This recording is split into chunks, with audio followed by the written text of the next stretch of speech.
આજ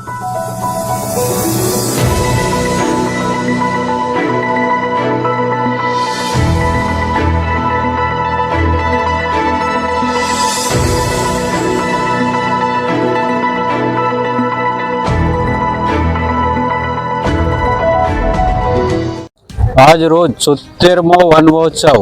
જિલ્લા શિક્ષણ અને તાલીમ ભવન ખાતે ઉજવવામાં આવ્યો, જેમાં અધ્યક્ષ સ્થાને શ્રી રમણલાલ વોરા સાહેબ, મુખ્ય મહેમાન તરીકે મામલતદાર સાહેબ ઈડર અને તાલુકા પ્રમુખ ઈડર તથા અન્ય તાલુકા સદસ્ય, જિલ્લા સદસ્યો તાલુકા કક્ષાના વન મહોત્સવમાં હાજરી આપી અને એમની સાથે વૃક્ષારોપણ કરી બહોળો પ્રચાર કરવામાં આવ્યો અને માનનીય રમણલાલ વોરા સાહેબ જોડે વૃક્ષ રથથી લીલી ઝંડી આપી ગામે ગામ વૃક્ષ રથ ફેરવવા માટેની લીલી ઝંડી આપી ગામે ગામ ફેરવવાનું ચાલુ કર્યું અને નર્સરીમાં જે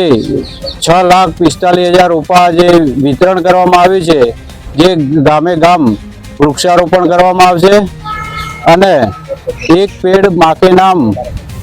વૃક્ષોનું વાવેતર આજ રોજ જિલ્લા શિક્ષણ તાલીમ ભવન PTC કોલેજ ખાતે કરવામાં આવ્યું।